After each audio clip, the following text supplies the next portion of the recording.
ओम सहना भवतु सहनौ भुनक्तु तेजस्विनावधीतमस्तु मा विद्विषावहै। ओम शांति शांति शांतिः।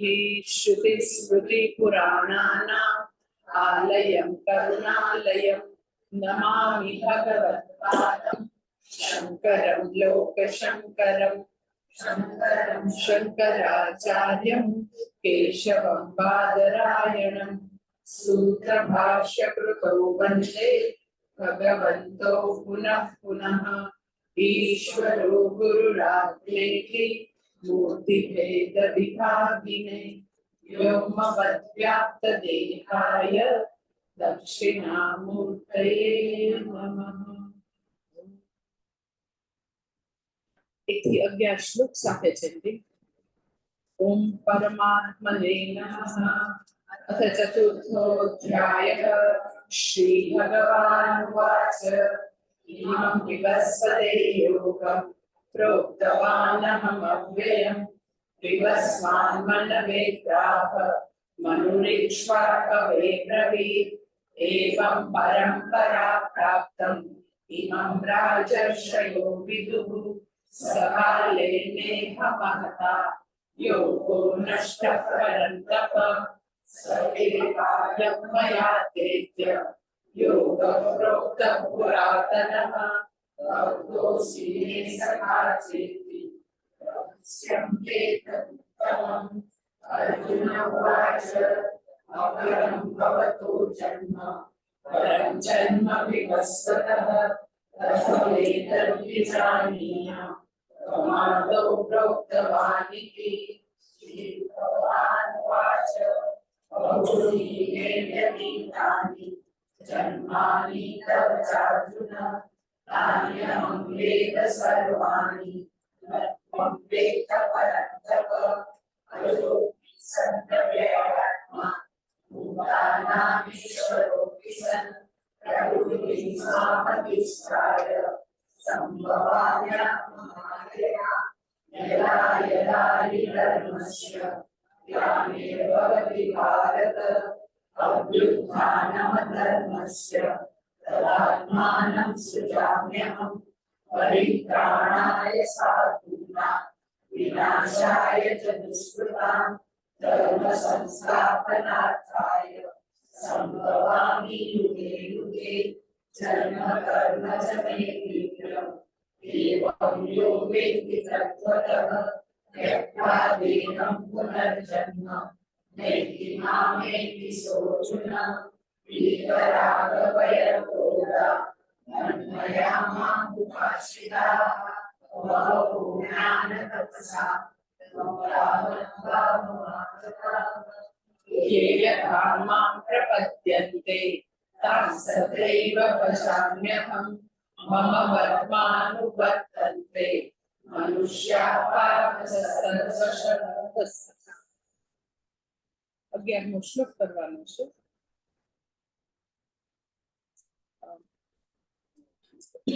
ચોથા અધ્યાયમાં મેં તમને વાત કરી કે ચોથા અધ્યાયમાં બહુ બધા બેઝિક કન્સેપ્ટની અહીંયા વાત છે। બધા જ અધ્યાય ઇમ્પોર્ટન્ટ છે પણ ચોથા અધ્યાયનું બહુ જ વધારે મહત્વ જે બધા બિગિનર્સ જે છે એ લોકો માટે બહુ જ એટલા માટે છે કે ઘણી બધી વસ્તુના બેઝિક્સ અહીંયા આગળ બહુ જ ફંડામેન્ટલ્સ એકદમ જ ક્લિયર કરે છે। અહીંયા એમાંનો આ 11મો શ્લોક જે છે એ ખૂબ જ જાણીતો શ્લોક છે। એક વસ્તુ સેકન્ડલી ખૂબ જ જાણીતો છે એટલે બહુ બધા વિદ્વાનો વારંવાર ઉદ્ધૃત કરતા હોય એવો આ શ્લોક છે। થર્ડ થિંગ કે આ શ્લોક જે છે એ હું એકદમ જ શાંતિથી લઈશ કારણ કે જે તમે રોજબરોજ જે પ્રાર્થનાઓ કરતા હો અથવા તો તમને જેને આપણે એક શબ્દમાં કહેવું હોય તો રિલિજિયસ લાઈફ વિશેની જે બધા બેઝિક્સ છે અહીંયા બહુ જ ક્લિયર કરે છે। ચોથા અધ્યાયનું એક આગવું મહત્વ એટલે છે કે અહીંયા જે બી વસ્તુ લાઈક પ્રાર્થના શું છે, શેને માટે છે, જુદા જુદા પ્રકારના પ્રાર્થનાઓ, જુદી જુદી પ્રાર્થનાઓ, જુદા જુદા રૂપનું આવાહન કરે, એ બધી વેલિડ કહેવાય, એ બધી સમાન કહેવાય. એટલે બહુ જ બધા જે સાર્વત્રિક અમુક કન્ફ્યુઝન છે, જેને કારણે મેં તમને કીધું કે બધા લોકોને એવું લાગે છે કે આ બધું જુદું જુદું છે, વિરોધાભાસ લાગે છે, ઝઘડા લાગે છે. એવી બહુ બધી વસ્તુના બધા સિદ્ધાંતો અહીંયા ખૂબ જ સુંદર રીતે ભગવાને આપેલા છે. એટલે ચોથા અધ્યાયનું જો અધ્યયન બહુ સારી રીતે કરવામાં આવે, that two I tell you, જે ખાલી શરૂઆતમાં થોડા શ્લોક બી સમજીને શાંકર ભાષ્ય સાથે સમજવામાં આવે તો આપણને હિન્દુ ધર્મની, સનાતન ધર્મની વિશે જે બધા દુનિયામાં કન્ફ્યુઝન છે બહુ દૂર થઈ જાય, બહુ જ. એટલે જો મેં આની પહેલા તમને અવતાર રહસ્યની વસ્તુ કીધી, પછી પરંપરાગત જે સંપ્રદાયિક ગુરુ જે છે એની આવશ્યકતાનું કીધું. હવે અહીંયા ટોટલ રિલિજિયસ લાઈફ શું છે, સ્પિરિચ્યુઅલ લાઈફ શું છે, એ વસ્તુ અહીંયા ક્લિયર કરે છે.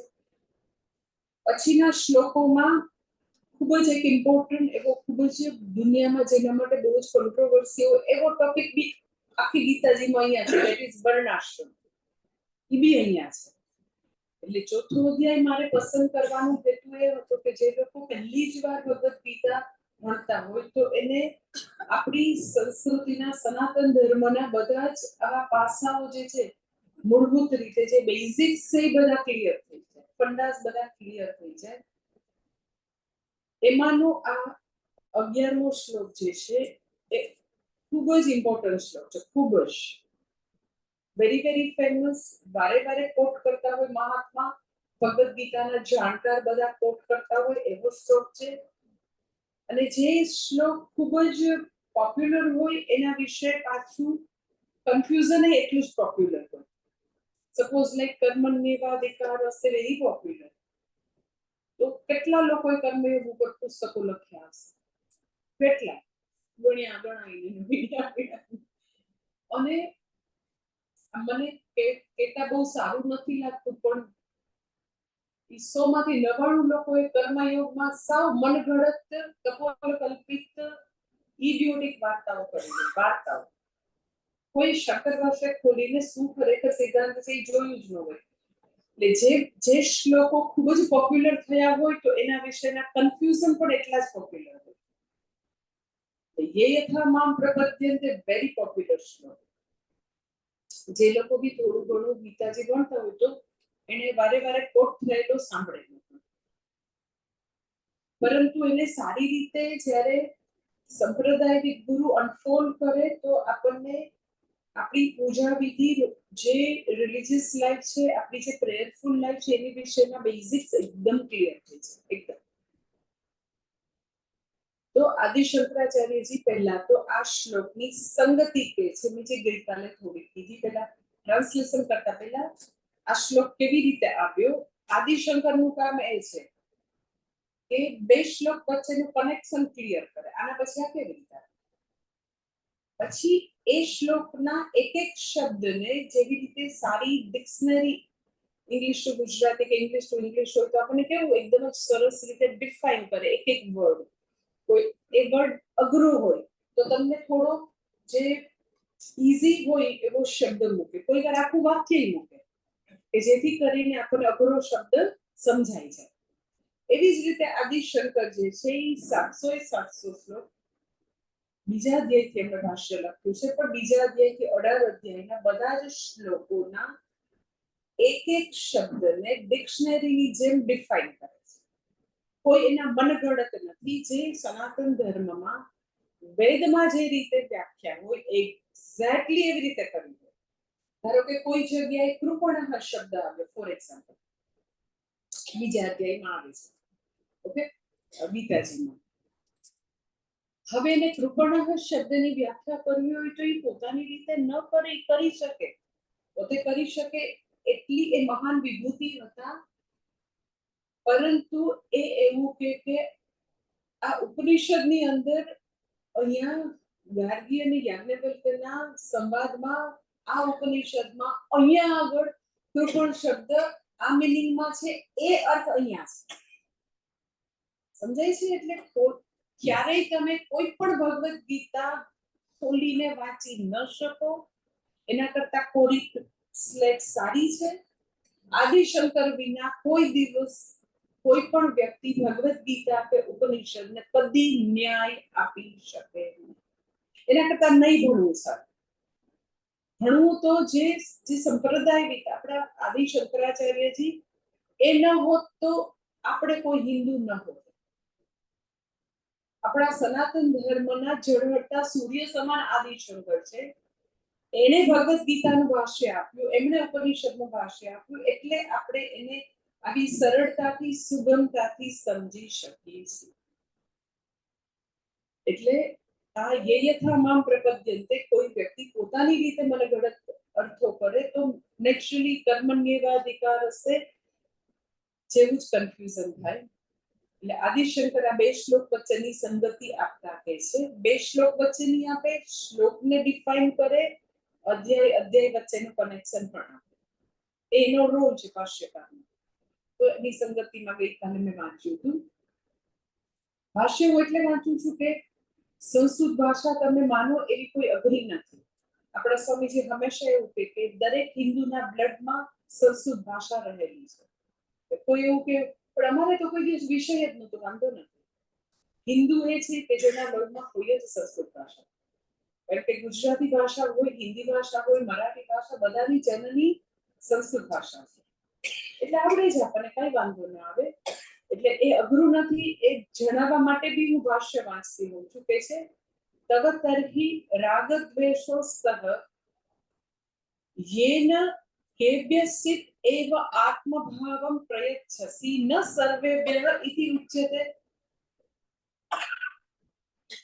એટલે એમ જ ભગવાનને થોડી આમ પૂછે છે કે ભગવાન તમે અનફેર છો, તમારામાં બી રાગદ્વેષ છે. માણસોમાં તો હોય, એવું જોયું છે, વાલા છે, બહુલા છે, આ બહુ પ્રિય છે, આ બધા નથી પ્રિય, એવું મનુષ્યને તો હોય, કારણ કે એ તો બિચારા અપૂર્ણ છે, મર્યાદિત છે. તો હવે તો મને એવું લાગે છે ભગવાન તમારામાં બી એવા કોઈ એવી પ્રેફરન્સ છે કે આ લોકો બહુ સારા, આ નહીં સારા, એમાં રાગદ્વેષ છે તમને. ભગવાન કે કેમ એવું પૂછે છે ભાઈ? તો કે તો પછી તમે એમ કહો છો બહવઃ જ્ઞાન તપસાઃ ઉદા મદ્ભાવમાં આગતાઃ. અમુક લોકો, બધા નહીં, નોટ ઓલ, બહવઃ. તો અમુક લોકો જે છે એ તમારા ભાવને પામેલા છે, એ લોકો જ્ઞાન પામેલા છે. પણ એ રાજમાર્ગ હોય તો બધા કાં નથી પામેલા. તમારે બધાને મોક્ષ આપી દેવો જોઈએ. બધા નિત્ય તૃપ્તિ ઝંખે છે, બધા કૃતકૃત્યતા ઝંખે છે, બધા નિત્ય સુખ ઝંખે છે. એને ખબર ન હોય, બરાબર છે, એને ખબર ન હોય. એ તો બધા અબુદ્ધ મનુષ્યો છે, એને ન ખબર હોય, સો વોટ. અબુદ્ધ મનુષ્યોને ખબર નથી કે હું ખરેખર શું ઝંખું છું, હું નિત્ય સુખ ઝંખું છું, એને નથી ખબર. એટલે તમારે નહીં આપવાનું એવું બોલते. એટલે તમે અમુક લોકોને આપો ને અમુકને ના આપો. તો મનુષ્યને તો માનતા નથી આવડતું. તો તમારે તો એને માટે જે શ્રેયસ્કારી હોય, એને હંમેશના માટેનો પરમ આનંદ જોઈએ, તમારે આપી દેવાય. આવું તમારે રાગદ્વેષ વાળું વર્તન ન કરાય. બરાબર? તમે અનફેર રહ્યો એ તો જરાય ન ચાલે. તો હવે ભગવાન 11મા શ્લોકમાં એનો જવાબ આપે છે કે હું શું કરું? હું તો બધાને બધા જ પ્રકારની વસ્તુઓ આપવા રેડી છું, પણ મારી સમસ્યા એવી છે કે જે વ્યક્તિ જે માંગે એ જ આપી શકું, એના સિવાય હું આપી ન શકું. એ લોકોને બધી ચોઈસ છે, શ્રેયસ બી માંગી શકે, પ્રેયસ બી માંગી શકે. એ મોક્ષની બી માંગણી, જ્ઞાનની બી માંગણી કરી શકે, અને એ લોકો અર્થકામની બી માંગણી કરી શકે. હું ભગવાન તરીકે મારું તો આટલું જ છે, શું યે યથા મામ પ્રપદ્યન્તે તામ તથૈવ ભજામ્યહમ.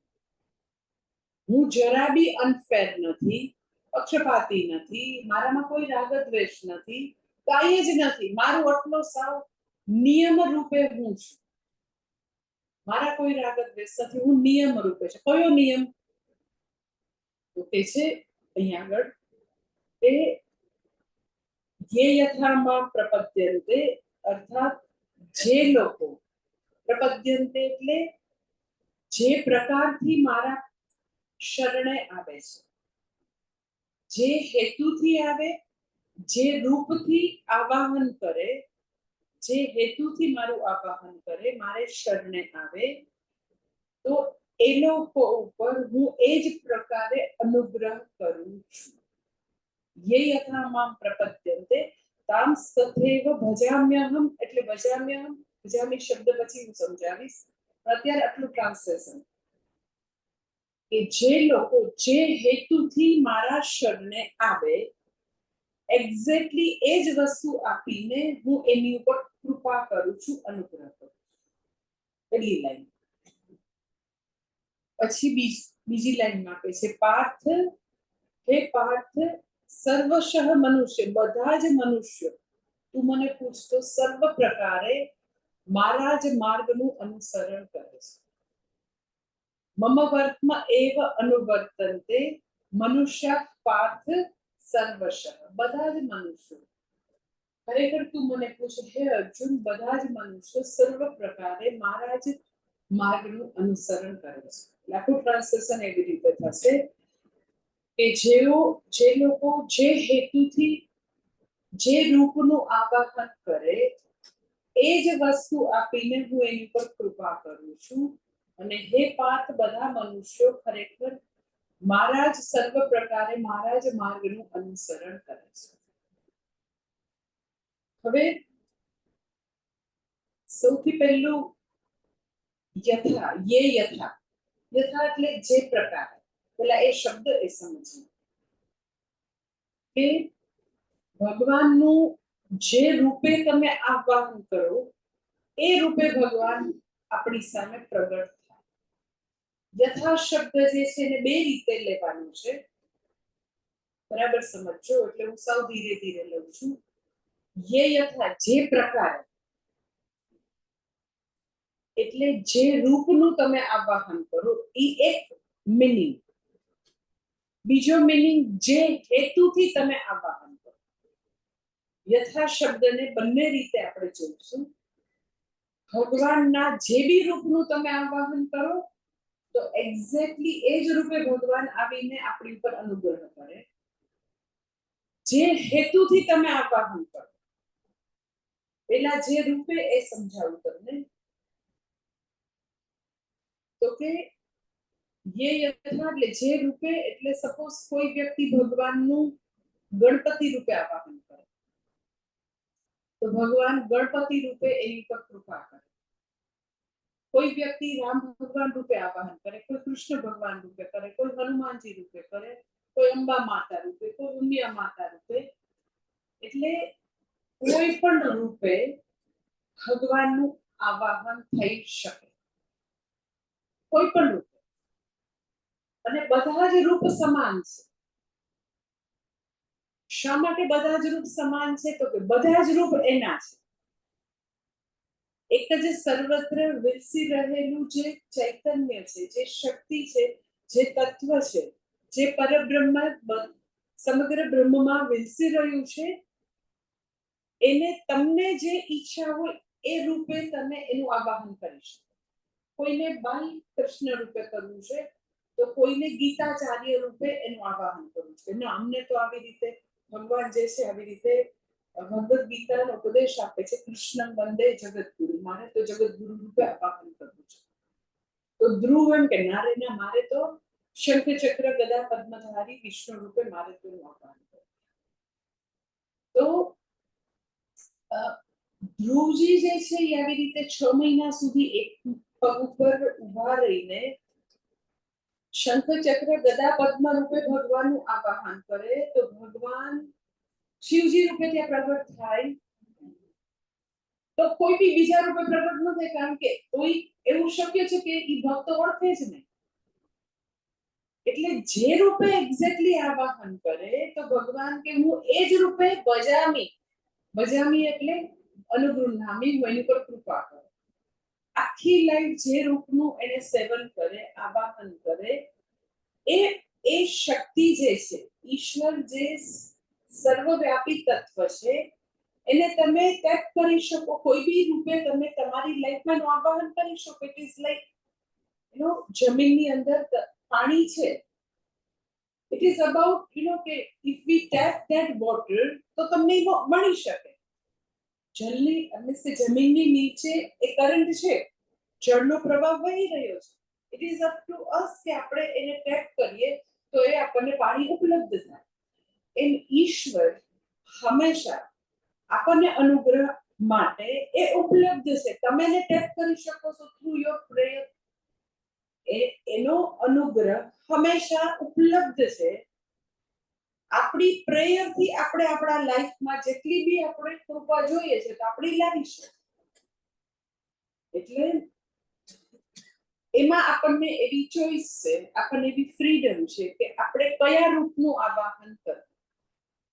એટલે પર્સન ટુ પર્સન જુદું જુદું હોઈ શકે. એ મેં તમને કીધું કે જેના જેવા ચાઇલ્ડહુડના સંસ્કાર, જેના ગુરુના સંસ્કાર, ગુરુએ કેવી મંત્ર દીક્ષા આપી છે, ગુરુએ કયો રૂપ બતાવ્યું છે. લાઈક ભાગવતમાં ધ્રુવજીની કથામાં એવું છે કે એને નારદ મુનિ એવું કહે છે કે તું શંખ ચક્ર ગદા પદ્મધારી ભગવાન વિષ્ણુનું પહેલા આવી રીતે ધ્યાન કર, એની હૃદયમાં પ્રતિમાને તું આવી રીતે હવે ધારણ કર, અને હવે તું આ મંત્ર દ્વાદશ અક્ષર મંત્ર ઉપર તું હવે જપ કર.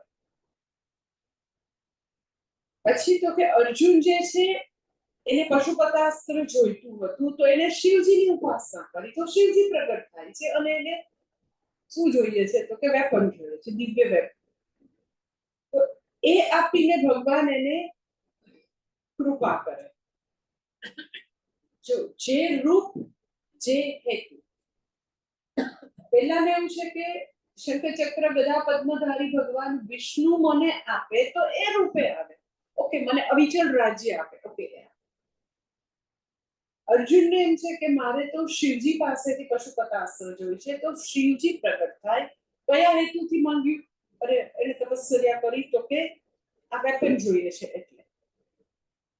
એટલે યથા શબ્દ આવી રીતે બેઉ વસ્તુ માટે સાચું છે કે તમે સમગ્ર બ્રહ્માંડના બધા જ રૂપ ઈશ્વરના છે, એમાંથી તમને મનગમતા રૂપનું તમે ધ્યાન કરી શકો, ભજન કરી શકો, જપ કરી શકો, સ્તુતિ કરી શકો, યજ્ઞ કરી શકો, જે બી કરવું હોય કરો. કોઈ બી રૂપ તમારું મનપસંદ. શા માટે? તો કે all forms of worship are valid. કોઈ બી રૂપે તમે પ્રેયર કરો તો બધી વેલિડ છે. તમે એમ કહો કે આ વેલિડ છે ક્રોસ, એવું સપોઝ તમે મને પૂછો તો હા એ બી વેલિડ છે.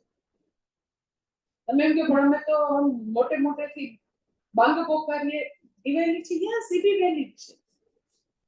હા, એ લોકોની ફિલોસોફી શું છે એ અત્યારે આપણો વિષય નથી.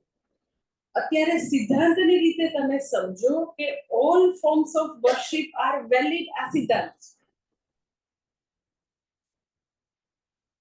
એની માટેનો જે બી આપણને એ ભયંકર ત્રસ્ત કરે છે એ અત્યારે બાજુ પર રાખો. હું સિદ્ધાંત સમજાવું છું કે જે સમગ્ર જગતના કણકણમાં વ્યાપ્ત જે શક્તિ છે, જે ઈશ્વર છે, જે પરબ્રહ્મ છે, એનું જેને જે રૂપે આવાહન કરવું હોય કરે. બ્રાહ્મણ જે છે ઘણીવાર ગણપતિનું હોય કે હળદરના ગાંઠિયામાં ગણપતિનું આવાહન કરે, સોપારીમાં કરે. જોયું છે તમે? અમુક લોકો આખું શ્રાવણ મહિનો મુલુંડમાં એક છે છોકરી ભક્ત બહુ છે શિવજીની, તો રોજે માટી એ લઈ આવી છે, તો રોજે પાર્થિવ લિંગ કરે. કેટલા? તો રોજે 108 પાર્થિવ લિંગ કરે. મારે મુલુંડમાં જ છે નાનકડી. તો પછી મેં કીધું કે ભાઈ હવે રોજ 100 મેં કીધું રોજ 108 આવા સરસ મજાના પાર્થિવ લિંગ કરે, પછી રોજ એને પુષ્પ ચડાવે, કુમકુમ, પછી અક્ષત. બીજું તો પછી હવે તું રોજ 108 ના નામ બી કર, અને આપણી જે આરતી ના નામ ને બધું મેં આપી દીધું તો આ બી કર ને. એનો નાનકડો 8 વર્ષનો દીકરો છે તો માં દીકરો રોજે કર. કે ઓલી જે ક્લે છોકરાને રમવાની સરસ લઈ આવે તો એને બી કરવાની મજા આવે, તો રોજે માં દીકરો કરે. અને મને રોજે એના પિક મોકલે કે માતાજી તમે કીધું એટલે અમે નામાવલી સાથે કરીએ છીએ. તો ઓકે, તો તમે એમાં બી શિવજીનું આહ્વાન કરી શકો. રોજે પાર્થિવ લિંગ બનાવો, રોજે એમાં તમે આહ્વાન કરો. કહો તો કે એ જે શિવ તત્વ સમગ્ર જગતમાં વિકસી રહ્યું છે, માટીના તમે શિવલિંગમાં એનું આહ્વાન કરો. એટલે જો તમે મને એવું કહો કે બધે રાખો પણ આ ક્રોસને અલ્લાહને રાખો, બસ બહુ થઈ ગયું, તો આપણો ભગવાન અલ્પવ્યાપી થઈ જશે. આપણો ભગવાન જે છે એ અલ્પજ્ઞ થઈ જશે, અલ્પ શક્તિમાન થઈ જશે. કારણ કે ઈ લોકો જ્યાં છે ત્યાં મારો ભગવાન નથી એવું તમે કહેશો, તો એ ક્યાંનો સર્વવ્યાપી. એટલે પહેલો સિદ્ધાંત કે એ તત્વને, એ પરબ્રહ્મને, સમગ્ર બ્રહ્માંડના કણકણમાં વ્યાપ્ત તત્વને કોઈ બી નામે બોલાવી શકશો, કોઈ બી ભાષામાં બોલાવી શકશો. આદિવાસીને કાંઈ ન આવડતું તો હા હા હું કરીને ચીસ્કા પાડતા હોય એવી વેલ્યુ છે. તમને આવું તો કહેવામાં ડાન્સ કરે છે, રેઇન ઓલા વરસાદ આવે એટલા બધા આદિવાસી ડાન્સ કરે છે ને એવા પેલી આફ્રિકાના જંગલમાં એ લોકો કેવી કેવી ભાષામાં ચીસ્કા નાખીને આવી કઈ પ્રેર હોય ભગવાને ભાગી છે. નો, તમે ભગવાનને આવી ભાષામાં બોલાવાતું હશે તો ભગવાન જે છે એ બધી ભાષા જાણે છે. એના માટે કોઈ લેટિન ફ્રેન્ચ નથી, બધી ભાષાના એ સર્વજ્ઞ છે. એ એના જેવી દેવી દેવતા હોય, એ આફ્રિકાના જંગલમાં વસતા લોકોના એ દેવી દેવતા રૂપે આવાહન કરે તો એ રૂપે આવીને ભગવાન એની ઉપર કૃપા કરે. એટલે આ પહેલો સિદ્ધાંત કે all forms of worship are valid. કોઈ બી ફોર્મમાં, કોઈ બી હેતુથી તમે ભગવાનનું આવાહન કોઈ બી રૂપે કરી શકો. એક પથ્થરમાં બી કરી શકો, સોપારીમાં કરી શકો, હળદરમાં કરી શકો, માટીના પિંડમાં કરી શકો, ક્યાંય બી કરી શકાય. ધનતેરસ હોય તો ખાલી ચાંદીના સિક્કામાં રોજે જે વાપરતા હોય એ પોકેટમાંથી કાઢીને 5 રૂપિયાનો કરું અને કેટલા રૂપિયાનો સિક્કો હોય, 5 રૂપીસ હોય છે ને, તો એમાં બી આવાહન લક્ષ્મીજીનું કરી શકાય. એક પુસ્તક છે તો કે એની અંદર બી સરસ્વતી દેવીનું આવાહન કરી શકાય. એટલે કોઈ બી રૂપે ભગવાનનું આવાહન કરી શકાય. તમે એમ કહો કે મનુષ્ય રૂપે કરીએ તો કાલથી હું એવું નક્કી કરો કે અલ્પાન બેસાડી દો, રોજ એમાં આપણે આવાહન કરવું છે, કરી શકાય. ખાલી એટલું છે કે પછી અલ્પાને અભિમાન આવી જાય, બાકી કોઈ બી રૂપે કરી શકાય. કોઈ બી, એટલે તમે જો આપણી સંસ્કૃતિમાં કન્યાનું પૂજન હોય છે, નાનકડી દીકરીઓનું નવરાત્રીમાં પૂજન હોય છે, સાવ નાની દીકરીઓ 5, 7, 8 years કન્યા પૂજન હોય. અમુક પૂજાઓમાં દંપતી પૂજન હોય, અમુકમાં તો કે સૌભાગ્યવતી સ્ત્રીનું પૂજન કરવામાં આવે. ઇટ શોઝ કે તમે કોઈ બી રૂપમાં આહ્વાન કરી શકો. તમે એમ કે આ થાંભલો છે એમાં થાંભલામાં થાય, એટલા માટે તેને પૂછે તારો ભગવાન આમાં છે, આ મારો ભગવાન એમાં છે. અને ભગવાન તો કે નૃસિંહ રૂપે પ્રગટ થાય છે. એટલે કોઈ બી રૂપે તમે એનું આવાહન કરી શકો, અને જે બી રૂપે તમે આવાહન કરો ભગવાનને માટે ઈ વેલિડ છે. ભગવાનને વાંધો નથી, કોઈ બી રૂપે આવાહન થઈ શકે. એટલે આ બેઝિક સિદ્ધાંત. હવે અહીંયાથી એક કન્ફ્યુઝન શરૂ થયું છે. હવે કહું તમને, અહીંયા સુધી તમને સમજાઈ ગયું કે તમે ભગવાનનું કોઈ બી રૂપે આવાહન કરો એ વેલિડ છે, ભગવાનને સ્વીકૃત છે, શાસ્ત્ર સંમત છે. અને એમાં એક વસ્તુ હજી એડ કરી દઉં પછી આગળ જાઉં, જે મેં હમણાં કીધી હતી આની પહેલા, કે all forms of worship are valid. એટલા માટે આપણા સનાતન ધર્મના લોકોએ આપણા ભારત વર્ષમાં જેટલા પણ વિધર્મી આવ્યા, હિન્દુ ધર્મ સિવાયના, મોગલ આવ્યા, મુસ્લિમ આવ્યા, પારસી આવ્યા, જે બી બૌદ્ધ, જે બી લોકો આવ્યા, બધાને આપણે ખૂબ જ પ્રેમથી એકોમોડેટ કરવા. પ્રેમથી એકોમોડેટ કરવા એટલે શું? તો કે એને આ ભારત વર્ષમાં પોતાના મંદિરો બનાવવાની, પોતાના ધર્મસ્થાનો બનાવવાની ફ્રીડમ, પોતાની જે આસ્થા વિશેષ છે એ એકદમ પોતે ખુલીને પોતાની આસ્થા વિશેષનું પાલન કરી શકે, એવો ડ્રેસ પહેરી શકે કોઈ બી લોકો. શા માટે? તો કે બધા ભગવાનનું તમે કોઈ પણ રૂપથી આવાહન કરો, ભગવાનને મંજૂર છે. એ શાસ્ત્રનો બેઝિક સિદ્ધાંત છે. તો હિન્દુ જે છે એ તો સહનશીલ છે ને બધાને એકોમોડેટ કરે ને એને તો કઈ પોતાની રક્ષણ જ નથી આવતું, એવું નથી. એ તો શક્તિ વગરની પ્રજા છે ને એને તો કોઈ દિવસ બધાને સ્વીકાર્યા, આ બધાને હાકી કાઢવા જો, એવી કોઈ વસ્તુ જ નથી. એટલે જે હિન્દુ હોવાનું ગૌરવ જ નથી આપણને. આપણા શાસ્ત્રનો સિદ્ધાંત સમજો કે બેઝિક સાચો વૈદિક સિદ્ધાંત એ છે કે જો ઈશ્વર જ સર્વરૂપે વિરસી રહ્યો છે, ઈશાવાસ્યમ ઇદમ સર્વમ, એ મારો સિદ્ધાંત હોય, તો પછી કોઈ પણ રૂપે કોઈ પણ લોકો ભગવાનનું આવાહન કરતા હોય તો આપણને શેના માટે વિરોધ હોય? તમે કોઈ બી રૂપે ભગવાનને ભજી શકો છો, અલ્લાહ રૂપે કે ક્રોસ રૂપે કે કોઈ બી રૂપે ભજો, અમને વાંધો નથી, કારણ કે એ એક જ ભગવાન જુદા જુદા રૂપે મારી સામે બેસી રહ્યો છે. એ આપણો શાસ્ત્રનો સાચો બેઝિક સિદ્ધાંત છે. ઇટ ઇઝ નોટ બિલીફ, એ સાચી વસ્તુ છે. એટલે બીજા લોકો, જે બી લોકો હતા વિધર્મી, એની બધી પ્રેયર પણ વેલિડ છે એવું આપણને જ્ઞાન હતું, અને એ રૂપે પણ એનું ભજન કરી શકાય જ્ઞાન હતું. એટલે એ લોકો જ્યારે આવ્યા એટલે આપણે વિરોધ કર્યો નહીં. આપણા સનાતન ધર્મમાં એવું નથી કીધું કે એ લોકો કાફીર છે ને એને તમે મારી નાખો, એના ધર્મસ્થાનોનું લૂંટી દો, એ લોકોની ઉપર આટલો બધો અત્યાચાર કરો, એવું આપણા ધર્મમાં નથી લખેલું. આપણો સનાતન ધર્મ જે છે એ એવું કહે છે કે બધા જ પ્રકારની પ્રાર્થના, બધી ભાષાની પ્રાર્થના કોઈ પણ રૂપે આવાહન કરીએ તો એ ભગવાનને મંજૂર છે, એ બધું વેલિડ છે અને એક સમાન છે. એટલે જ્યારે કોઈ બી લોકો એવું આપણને ખૂબ જ એવું ફીલ કરાવે કે આપણે તો શક્તિ વગરના છીએ, આપણે કોઈ દિવસ વિરોધ ન કર્યો, આપણે બધા ગલીબલ છીએ અને આપણને બધા લોકોને આપણે આવવા દીધા એટલે આપણે નકામા છે, એવું નથી. મને મારો વૈદિક ધર્મ, મારો સનાતન ધર્મ એવું કહે છે એટલે આપણે એ લોકોને આવવા દીધા. પછી એ લોકોએ આપણા ઉપર ખંજર ભોંક્યું, આપણી ઉપર બેઈમાની કરીને આપણી ઉપર આવી રીતે રાજ કર્યું, આપણને પરેશાન કરી, આખી વાત જુદી છે. એટલે પહેલો સિદ્ધાંત કે આવી રીતે જે પણ રૂપે આવાહન કરવું હોય તો કરી શકાય, જે બી હેતુથી કરવું હોય તો કરી શકાય. હવે કન્ફ્યુઝન જે છે અહીંયાથી શરૂ થાય. બીજો બહુ જ ઇમ્પોર્ટન્ટ પોઈન્ટ હું કહું છું, એ તમે બરાબર સાંભળજો કે all forms of worship are valid. તમે કોઈ પણ ફોર્મની જે વર્શિપ કરો છો, પૂજા કરો છો, એ વેલિડ છે. એટલે અમુક એવા આચાર્ય, અમુક અવિચાર સિદ્ધ non thinking Acharya, non thinking ધર્માચાર્યોએ એવું ફેલાવવા માંડ્યું, એવું ઇડિયોટિક વસ્તુ ફેલાવવા માંડી.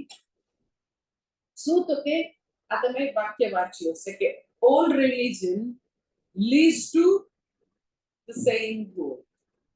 Huh? Very idiotic sentence. બધા જ ઓલ રિલિજન, બધા ધર્મો એક જ ગોલ નું પ્રતિપાદન કરે છે, બધા જ રિલિજન નું ધ્યેય એક જ છે. આ બે વાક્ય જુદા છે. બધા જ પહેલું મેં તમને કીધું કે all forms of worship are valid, ઈ એક વાક્ય મેં તમને કીધું, બરાબર સાંભળજો. એ તમે ભગવાનનું જે સર્વવ્યાપી તત્વ છે એનું આવાહન કોઈ બી રૂપે કરી શકો, એ એક વાક્ય છે. મેં એવું નથી કીધું કે એટલા માટે બધા જ રિલિજન જે છે એનું ધ્યેય સમાન છે, એવું નથી કહેતું.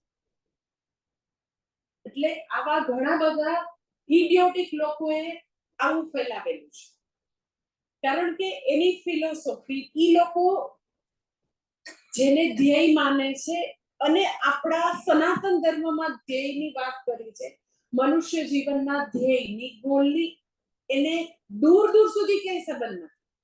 ઉત્તર દક્ષિણ ધ્રુવ ને કદી ક્યાંય ભેગા નથી થતા, ક્યારેય ભેગા નથી થતા. ઓર હું બીજા શબ્દોમાં, સરળ શબ્દમાં તમને કહું તો જ્યારે રિલિજિયસ લાઈફની વાત છે તો તમે એવું કહી શકો કે હા, બધા લોકો જે પ્રેયર કરે છે એને તો કે ભગવાન સ્વીકૃત ગણે છે, વેલિડ છે ભગવાનના. જ્યારે રિલિજિયસ લાઈફની વાત છે તો પરંતુ જીવનના મનુષ્ય જીવનના ધ્યેયની વાત કરો, મનુષ્ય જીવનનું ગોલ મોક્ષ પ્રાપ્તિ, જ્ઞાન પ્રાપ્તિ, નિત્ય સુખની પ્રાપ્તિ ઈ ગોલ છે. સનાતન ધર્મમાં જો કોઈ ગોલ હોય તો એ છે કે હું સચ્ચિદાનંદ બ્રહ્મ છું, હું નિત્ય સુખ સ્વરૂપ છું, ઈ મારું ગોલ છે. મોક્ષ પ્રાપ્તિ મારું ગોલ છે. મોક્ષ પ્રાપ્તિ એટલે નિત્ય સુખ પ્રાપ્ત કરવું ઈ મારું ગોલ છે. કોઈ પેરેડાઇઝમાં જઈને, એટર્નલ હેવનમાં જઈને નહીં, અહીંયા ને અત્યારે જ. ઈ લોકોના ગોલ જુદા છે. ઈ લોકો એમ કહે છે કે અમે દલાલ છીએ ભગવાનના, ગોડના, અને અમે તમારા વતી વકીલાત કરશું કે આ જે છે રમણ છે એ જેમ્સ બની ગયો છે અને એટલે હવે એને તમે એટર્નલ હેવનમાં એન્ટ્રી આપી દો. હું એક જ લોયર તમારા બધાને. એટલે ઈ લોકો હેવન ગોઈંગ બધા રિલિજિયન છે, ઈ લોકોને મોક્ષ નામનો પુરુષાર્થ જ નથી, એબ્સોલ્યુટલી નથી. ઈ લોકોના રિલિજિયન જે છે ઈ ધર્મના પુરુષાર્થ પૂરતા લિમિટેડ છે. સનાતન ધર્મમાં 4 પુરુષાર્થ છે: ધર્મ, અર્થ, કામ અને મોક્ષ. તો મોક્ષ પુરુષાર્થની વાત જ નથી. વેદ સિવાય, 4 વેદ સિવાય જે બી પર્સન સેન્ટ્રિક કલ્ટ છે, સો કોલ્ડ હિન્દુ કલ્ટ છે ઓર મુસ્લિમ, ક્રિશ્ચિયન, કોઈ બી લોકોમાં મોક્ષ નામનો પુરુષાર્થ છે જ નહીં. તો પછી તમે કેવી રીતે કહી શકો કે બધા જ ધર્મ જે છે ઈ એક જ ધ્યેયને પ્રાપ્ત કરાવે છે? કારણ કે ધ્યેય ઈ લોકોનું કોઈ લોકગમન છે. કોઈ એમ કે વૈકુંઠમાં જવાનું છે, સાકેત ને સાયુજ્ય ને સામીપ્ય ને વગેરે વગેરે મુક્તિ. અત્યારે તમે દુઃખી છો એનો કોઈ અમારી પાસે સોલ્યુશન નથી. મનુષ્ય લોકમાં થાવ દુઃખી. સો મનુષ્ય લોકમાં અહીંયા ને અત્યારે હું મુક્ત થઈ શકું એવી પર્સન સેન્ટ્રિક કલ્ટ જે પોતાને હિન્દુ કે છે એમાં બી નથી. એટલે ઈ લોકોમાં કઈ હોય તો ખાલી કર્મકાંડ છે. So you can say like religious life છે, ઈ બી હું ગભરાતા religious life કહું છું. કારણ કે religious life જે છે એની અંદર 3 વસ્તુ આવે. First is ethical life, clean ethical life. વ્યક્તિ સત્યનું, અહિંસાનું, ઓનેસ્ટીનું જે બી માનવીય ગુણો છે એનું સૌથી પહેલા પાલન કરે. રિલિજિયસ લાઈફમાં 3 વસ્તુ, યુનિવર્સલ વેલ્યુઝ કે પ્રિન્સિપલ્સ છે.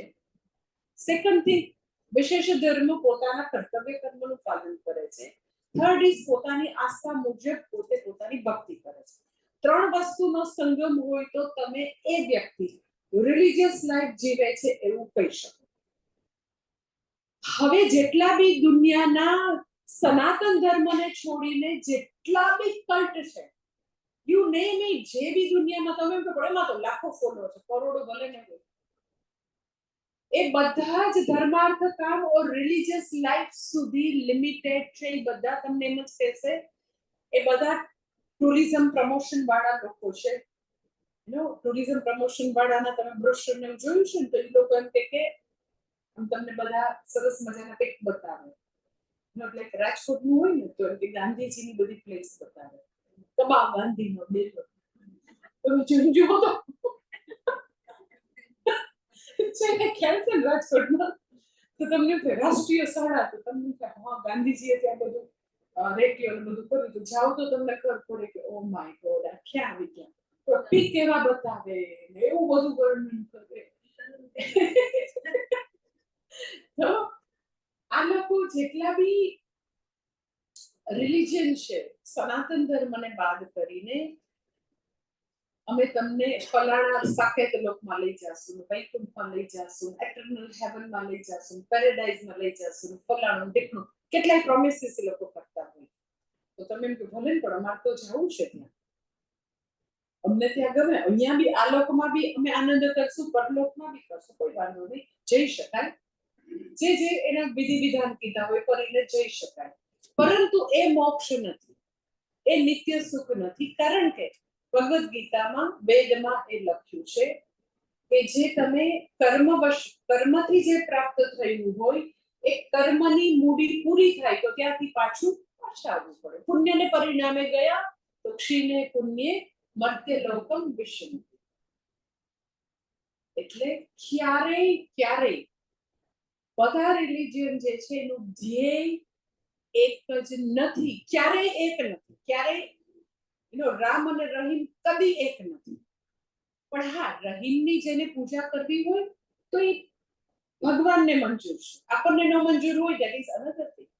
પણ એવી રીતે બી કરે તો બી ઈશ્વર સાંભળે છે.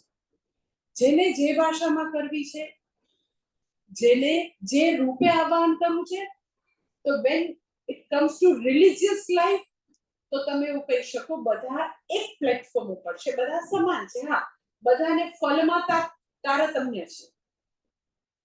એ લોકોને કોને કેટલું ફળ મળે, કેટલી એફર્ટ મૂકે છે એની ઉપર આધારિત છે. એ આખી એક જુદું શાસ્ત્ર છે, એ હમણાં નહીં લો કર્મકાંડનું શાસ્ત્ર.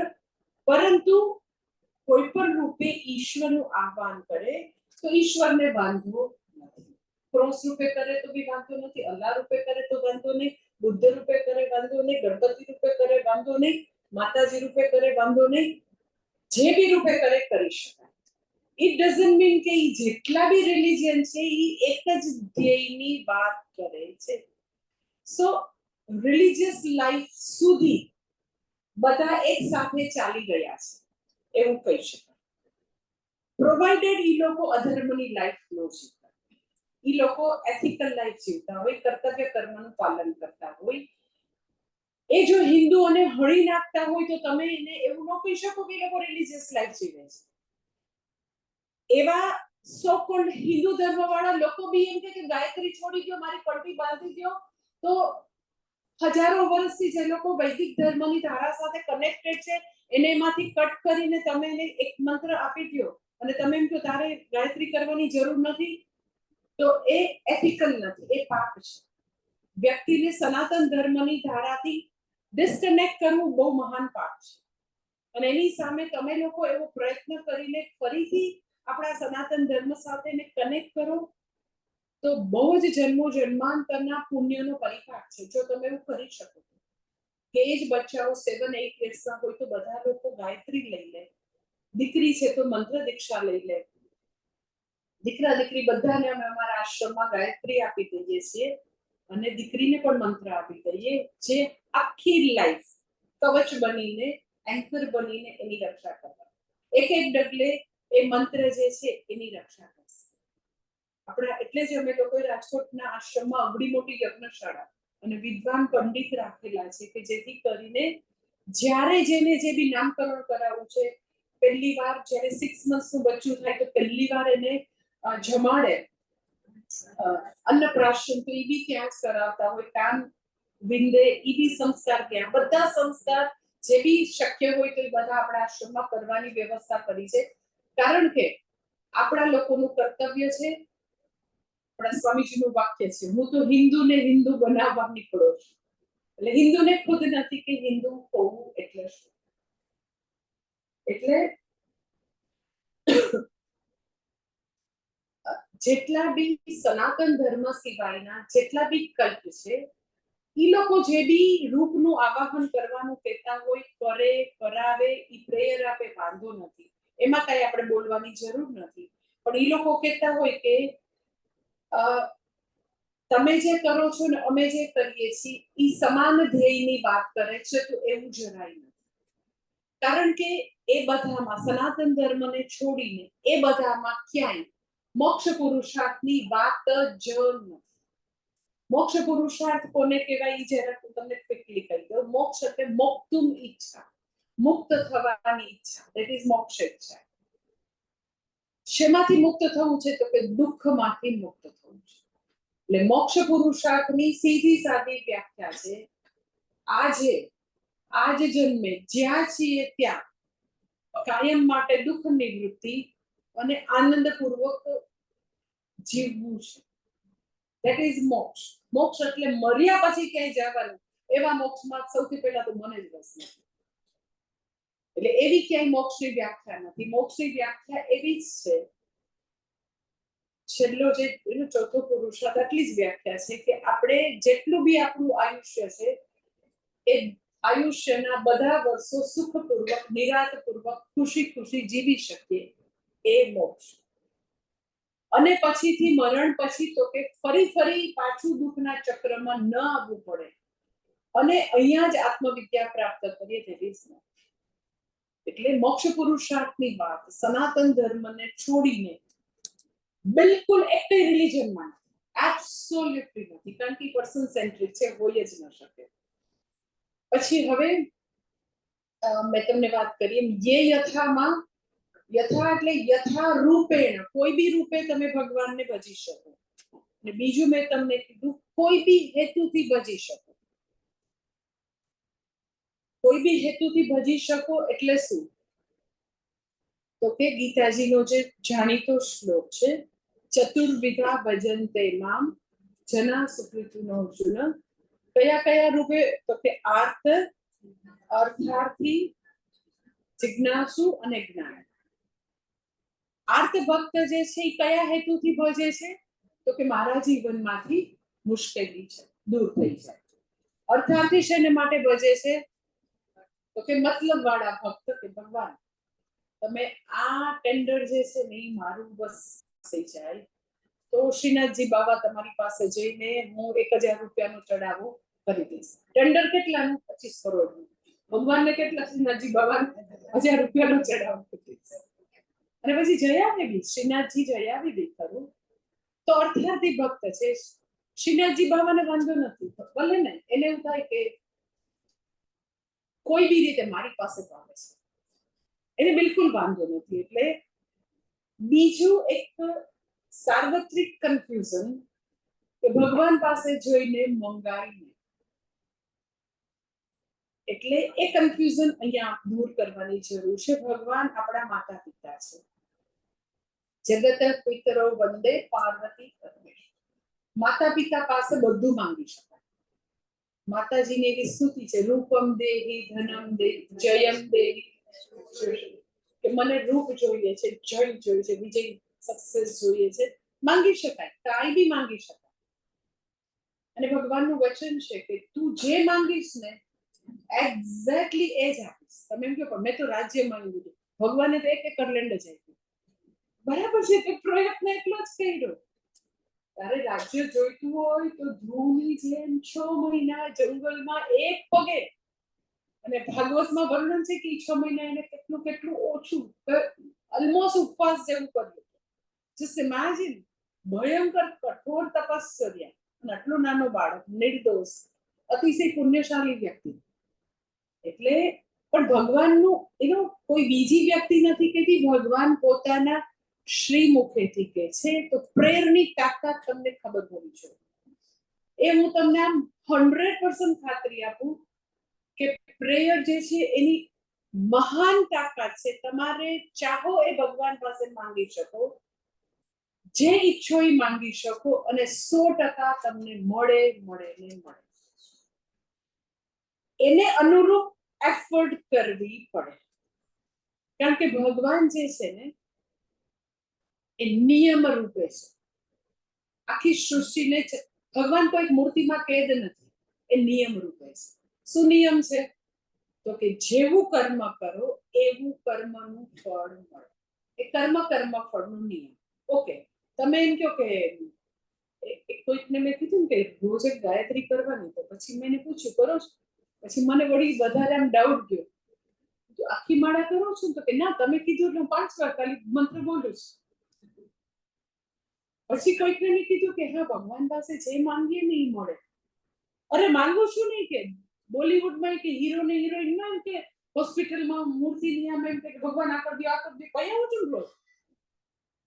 તમે તો ખાલી કીધે શું થાય? તમે ખાલી ભગવાન પાસે તમારી માંગણીઓનું લિસ્ટ મૂક્યું, પણ તમે કઈ કર્મ મૂક્યું એમાં? કર્મ મૂક્યું છે તો કર્મ ફળ આપશે ને. તમારી વિશ મૂકી, ઇટ ઇઝ લાઈક તમે દુકાનદાર પાસે ગયા ને તમે તમારું ખરીદીનું લિસ્ટ આપ્યું, પછી તમે પોકેટમાંથી પૈસા તો મૂકો, તમારું કાર્ડ તો મૂકો, તમે સ્વાઇપ તો કરો, તો ઓલો આપશે ને માલ. તો આ બધા એકતા કપૂરની સિરિયલ જોઈ જોઈને બધા શીખી ગયા કે બધું ભગવાનને કહી આવવાનું. તો ભગવાન થોડું ને તમને આપવાનું છે. ભગવાન નિયમ રૂપે છે. તમે એની પાસે માંગો, પણ તમારે કર્મ મૂકવું પડે ત્યાં કે હા હું રોજે એકવાર વિષ્ણુ સહસ્રનામ કરીશ, હું એકાદશીને દિવસે તો કે આખે આખી ગીતાજીનું તો પારાયણ કરીશ જ, રોજે આ ચૈલાકીર બ્રધર્સનું જે 18 મિનિટ્સ કે 20 મિનિટનું રુદ્રમ છે રોજે સાંભળીશ, રોજે ઓમ નમઃ શિવાયથી અભિષેક કરીશ, પછી રોજે તો આવી 5 માળા, તો કર્મ કર્યું તો એ કર્મ ફળ આપશે, વિધાઉટ કર્મ કેવી રીતે આપી શકે કર્મ? એટલે તમે માંગો એ હું તમને આઈ ટેલ યુ 100% તમને ખાતરી આપું કે તમે જે માંગો એ ઈશ્વર આપે, પ્રોવાઇડેડ તમે એની સામે એવું કર્મ કરેલું હોય તો. પુરાણોમાં રાક્ષસોની કથા છે, એને આપ્યું છે. રાક્ષસોએ ભયંકર તપસ્યા કરી હોય તો આપણે એમ થાય આવું આવું ભગવાન અપાતું હશે, પછી તમારે ભાગવું પડે. ભસ્માસુરને આપી દીધું, જેના ઉપર હાથ મૂકો બળીને ભસ્મ. લેટ મી ચેક આ બુન બરાબર વર્ક કરે છે કે નહીં, ચેક તો કરવા દો. ભગવાનને બી ભાગવું પડે. તો વિચાર કરો, આવા વરદાન એને બી મળે. કેટલા બધા ભક્તોની કહાની છે, જે માંગ્યું છે એ ભગવાને બધું આપ્યું. ભગવાનને એનો ગોપી એમ કે તું નાચ લાલા, તું માખણા. તો એ આવો આખા બ્રહ્માંડનો અધિપતિ લાલો તો કે આટલા માખણ માટે નાચે બી ખરો. સો એને માખણમાં થોડી ના રસ છે, એને તો ગોપીઓ એ માંગે તો એને આપવું છે, એટલા માટે તો એનો એવો આનંદનો અવતાર રૂપ કૃષ્ણ ભગવાન છે, આનંદનો અવતાર છે, એટલા માટે આવ્યા હતા પૃથ્વી ઉપર. જેને કુબ્જાએ જે માંગ્યું, કુબ્જાનું ગયા જન્મનું હતું, તો કુબ્જાએ માંગ્યું પહેલા એમ કે એમને હતું કે બહુ સરસ મારો દીકરો હોય, અને પછી તો કે ખબર પડી કે આ તો મારા ભાઈનું બધું હરી લેવા આવ્યા છે બલીનું, તો પછી તો કે એકદમ ગુસ્સો આવ્યો, તો માતૃભાવ બી આપ્યો અને ગુસ્સો આવ્યો, તો એને આવું બી આપ્યું કે ભગવાનને એને એમ છે કે હું આવી રીતે હણી નાખું, એટલે ગુસ્સાવાળું બી એને આપ્યું. જે વ્યક્તિએ તમે એનો આખા બધા પુરાણની આખ્યાયિકા જોવો તો તમને બધે એક વસ્તુ કન્ટિન્યુઅસ દેખાશે, જે હેતુથી ભગવાનને શરણે વ્યક્તિ ગઈ છે, તો એક્ઝેક્ટલી ભગવાને એ વરદાન આપીને ભગવાને એની ઉપર કૃપા કરી હોય. આર્ત ભક્ત જે છે દ્રૌપદી એવું માંગે કે મને મારી મુશ્કેલી દૂર થાય, ગજેન્દ્ર એવું માંગે કે મારી મુશ્કેલી દૂર થાય, તો ભગવાન મુશ્કેલી દૂર કરે.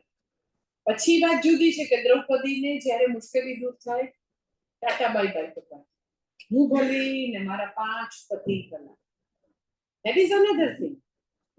એને ત્યારે એવું સમજાતું નથી કે આવા સમર્થ પતિ હોવા છતાં મારી આવી હાલત છે, તો હવે એક જ શરણ છે અને છે તો કે મારા ભગવાનનું, એવું એને ત્યારે બી સમજાતું નથી, જુદી વસ્તુ છે. એટલે કહેવાનું અહીંયા તાત્પર્ય છે યે યથા, એટલે એ તમારે બરાબર એ વસ્તુ સમજવાની છે કે તમે કોઈ બી રૂપે આવાહન કરી શકો, બધી જ પ્રેયર વેલિડ, કોઈ બી હેતુથી તમે આહ્વાન કરી શકો, મુશ્કેલી દૂર કરવા બી કરી શકો, કઈ માંગણી છે તો બી માંગી શકો. કોઈ એવું કે અરે 5 લાખ માટે ભગવાનને કરાય પ્રાર્થના, તો તમારે એમ કહે તું આપી દે ને, નહીં માંગુ ભગવાન પાસે. એટલે કોઈ એવું ડાપણ કરે તો કહી દેવાનું ભગવાન પાસે કઈ બી માંગી શકાય, કારણ કે ભગવાન મા બાપ છે ને, તો મા બાપને એવું થાય કે મારું બાળક નેબર પાસે જઈને કે બીજા કોઈ પાસે જઈને એને મુશ્કેલીમાં માંગણી કરી, અને અમે હતા તો અમને કેમ ન કીધું. જ્યારે પોતાના સંતાનોની અમુક વસ્તુ એવી ખબર પડે ને કે એને બહુ જ મુશ્કેલી હતી, તો એ બીજા પાસે ગયા પણ એનું દુઃખ અમને ન કીધું, તો મા બાપને બહુ જ દુઃખ થાય. એટલે ભગવાનને એનો આનંદ છે કે મારું બાળક ભલે ને અર્થ કામ માટે આવે, પણ આવે છે મારી પાસે. તો તમને એવું થાય કે પણ પછી તો એ કાયમ માંગ્યા જ કરે, એવું જ રહેશે ના. એનું જો ધાર્મિક જીવન હશે, એથિકલ લાઈફ હશે, કર્તવ્ય પરાયણ હશે, એના પુણ્યનો પરિપાક થયો હશે, તો અર્જુનની જેમ આર્ત અને અર્થાર્થી ભક્ત પછીથી જિજ્ઞાસુ ભક્ત બની શકે ખરા. તો પછી તમે એમ કહ્યું જિજ્ઞાસુ ભક્ત બનશે, એ ભગવાન પાસે શિષ્ય સેહમ શાદીમામ કામ પ્રપન્નમ કરતો આવશે, તો ભગવાન પાસે ગુરુ બનીને જ્ઞાન આપશે. આખી લાઈફ અર્જુને 70 વર્ષ સુધી એને આવી જગતની નશ્વર વસ્તુઓ, આવી ગ્લિટરિંગ, આવી સક્સેસ માંગ્યા કરી, તો ભગવાને પ્રેમથી એ આપ્યું. જે દિવસે એને સમજાયું કે અર્થકામ જે છે એ એક્ઝેક્ટલી મને જોઈએ છે એ નથી આપી શકે, એનું મર્યાદિત ફળ છે, અને હું નિત્ય ફલ જમતું છું, અને એ જ્ઞાનના રૂપમાં છે, માટે ભગવાન તમે મને જ્ઞાન આપો. તો એ જ લાલો પાછો તો કે જગત ગુરુ બનીને જ્ઞાન આપવા માંડ્યો. એટલે જે આર્ત અને અર્થાર્થી હોય, લેટર ઓન જો એનું શુદ્ધ જીવન છે તો જિજ્ઞાસુ ભક્ત બની શકે. એટલે યે યથા મામ પ્રપદ્યન્તે, એટલે આ બે મુદ્દા કે તમે કોઈ બી રૂપેથી ભજી શકો, કોઈ બી હેતુથી ભજી શકો, અને જે રૂપથી આવાહન કરશો તો એ જ રૂપે ભગવાન આવશે, જે હેતુથી આવાહન કરશો એ જ આપશે, એના સિવાયનું આપશે નહીં. એટલે ભગવાન અનફેર નથી, આપણને માંગતા આવડે એ વસ્તુ આપશે. તમે એમ કહો તો અર્થકામ માંગે એ માંગતા નથી આપી શકે. એના ઘરમાં મા બાપ હોય ને તો ઘણી વાર મમ્મી જે છે બાળકને ગોલો ખાવો હોય તો એ આપી દે, વાંધો નહીં, પછી દવા આપી દઈશ. ભગવાન છે એ સહસ્ત્ર હિતેશીની માં છે, કે મારું બાળક અત્યારે એ લેવલે છે તો કે અર્થકામ આપું, પછીથી એને સમજાશે કે હું પ્રેયસની બદલે જો શ્રેયસની માંગણી કરીશ તો પછી માંગવામાંથી મારું મન મુક્ત થઈ જશે, એ બાઇન્ડિંગ ડિઝાયરમાંથી હું કાયમ મુક્ત થઈ જઈશ. પણ જ્યાં સુધી હજી લેવલ નથી આપ્યું તો ભગવાન હંમેશા અર્થકામ આપીને એને સંતુષ્ટ કરશે. જે લોકો જિજ્ઞાસુ ભક્ત બન્યા છે એને વિદ્યા આપીને એની ઉપર કૃપા કરશે. પછી હજી આગળ પ્રેયર વિશે છે, પછીથી જોઈએ. ઓમ પૂર્ણમદ પૂર્ણમિદં પૂર્ણાત પૂર્ણમુદચ્યતે પૂર્ણસ્ય પૂર્ણમાદાય પૂર્ણમેવાવશિષ્યતે. ઓમ શાંતિ શાંતિ શાંતિ.